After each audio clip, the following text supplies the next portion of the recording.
दोस्तों माफ करना, लेकिन मुझे आपसे इस वाले केस के बारे में एक बात और करनी है जो कि बहुत जरूरी है। और अब ये दोनों जेल जा चुके हैं। इसकी माँ ने कहा था कि ये सब कुछ इसने ड्रग की वजह से किया है। अब ये जेल के अंदर है तो जेल का जो जेलर है उसने भी ये बोला है कि ये ड्रग के एडिक्टेड है। इस केस के अंदर एक बहुत बड़ा रोल है ड्रग्स का। दोस्तों ये लड़की अपनी ससुराल में रहती थी 2 साल पहले तक, और जब तक वो अपने घर में रही थी तो उसके ससुराल वालों से पूछने पर बताया तब ये ड्रग्स वाला चक्कर नहीं था। यानी शादी के बाद जब ये एडल्ट हो चुकी थी लड़की, पूरा दिमाग था इसके अंदर। अब यहाँ पर ना मैं अपने एक दोस्त की कहानी सुनाना चाहता हूँ आपको, कॉलेज टाइम की। हम बहुत गिने चुने लोग थे जिन्होंने अपनी जिंदगी में कभी भी ड्रिंक, शराब, ड्रग्स तो बहुत बड़ी बात होगी ना, कभी बीड़ी, सिगरेट और गुटखा, कुछ भी इस तरीके की चीजें कभी भी लाइफ में नहीं की थी। एक बार हमारे कॉलेज में फ्रेशर पार्टी थी, और आपको पता है भाई जब कोई पीने वाला नहीं होता है ना तो उसको पुश करते हैं जो पीने वाले होते हैं, क्योंकि वो अलग से दिख रहा होता है। कोशिश करते हैं कि आप भी शुरू करो। तो उसमें ना मेरा एक दोस्त था, कभी भी उसने शराब नहीं पी थी। वो बोला चलो ठीक है भाई एक बार ट्राई करते हैं, एक बार में क्या जा रहा है। तो मैंने उसकी तरफ देखा, बोला मैंने उसको, भाई ये क्या कर रहा है, इतना बड़ा हो गया है, ग्रेजुएशन कर लिया है, मास्टर्स डिग्री में तू पढ़ाई कर रहा है, और तू अब तुझे सब कुछ पता है, दुनिया देख लिया तूने कि कितनी खराब चीज है और इसकी आदत लगती है, तो फिर क्यों कर रहा है इस चीज को। उसने बोला अरे कुछ भी आदत नहीं लगेगी भाई, एक बार की बात है, एक बियर पीने से क्या होता है, बियर और शराब अलग होती है, बियर में कुछ भी दिक्कत नहीं है। मैंने इसको कहा भाई तू बहुत बड़ी गलती कर रहा है, कम से कम एक ये चीज तो रख अपनी लाइफ में, ठोक के कहने वाली कि जिंदगी में कभी ड्रिंक नहीं किया। पर वो नहीं माना, क्या लगा अरे कुछ भी नहीं जाता है। तो उसने जो है बियर पी ली।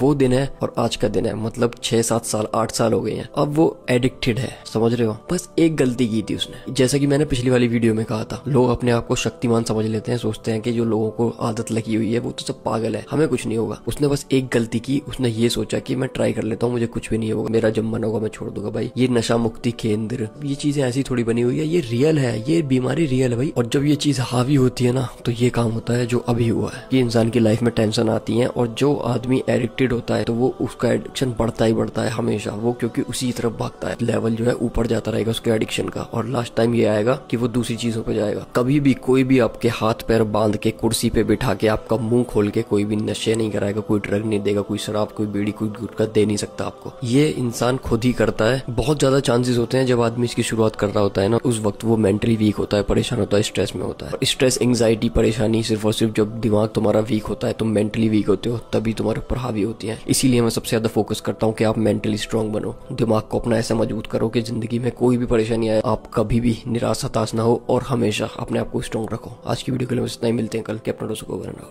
जयपुर का केस, मेरठ का केस, ये सब केसेस देखकर आए दिन तुम्हारे मन में ये ख्याल आता होगा कि यार मुझे शादी करनी चाहिए या नहीं करनी चाहिए, कहीं आगे जाके मेरे साथ भी तो कुछ ऐसा नहीं होने वाला।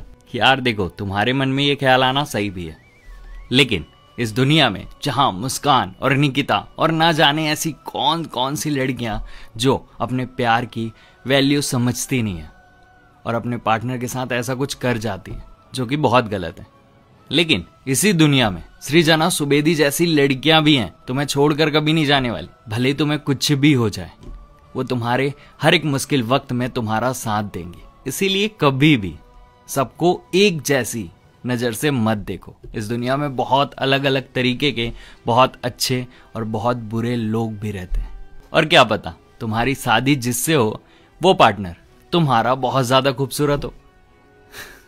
उत्तर प्रदेश में 24 साल की महिला की शादी हुई सन 2012 में। उसका पति मुंबई में मजदूरी करता था। सन 2015 में बीमार रहने के बाद उसके पति की डेथ हो गई। उनके बच्चे नहीं थे, इसलिए अब उसकी पत्नी अकेली रह गई। उसने राशन कार्ड और विडो पेंशन लेने का फैसला किया, जिससे उसका जीवन थोड़ा आसान हो जाता। वो शहर में एक एम्प्लॉयमेंट सर्वेंट के पास गई। वो आदमी उसे अपने मालिक के पास ले गया। उस महिला को राशन कार्ड और पेंशन दिलाने के लिए इन सब में 9 लोग और शामिल हो गए। उन सभी ने उस महिला से रिश्वत मांगी, पैसों की नहीं बल्कि सेक्स की। 3 साल तक कई आदमियों ने उसके साथ ये सब किया। उसे राशन कार्ड और पेंशन की जरूरत थी, और उन आदमियों ने उसकी सिचुएशन का फायदा उठाते हुए उसे ठगा। सन 2018 में महिला बीमार पड़ गई। उसके मेडिकल टेस्ट के लिए उसका ब्लड सैंपल डॉक्टर को दिया गया। टेस्ट की रिपोर्ट देखते ही वो सभी आदमी डर गए। महिला को एड्स था। उन आदमियों को भरोसा नहीं हुआ, इसलिए महिला का रीटेस्ट कराया गया, और तब कंफर्म हो गया कि उसे एड्स है। 13 आदमियों को एक महिला की वजह से एड्स हुआ। अगर वो बीमार नहीं पड़ती तो ये सब सालों तक चलता रहता। छोटे शहरों में कई कमजोर लड़की और महिलाएं हैं, हम कैसे मान सकते हैं कि ये उनके साथ नहीं हो सकता।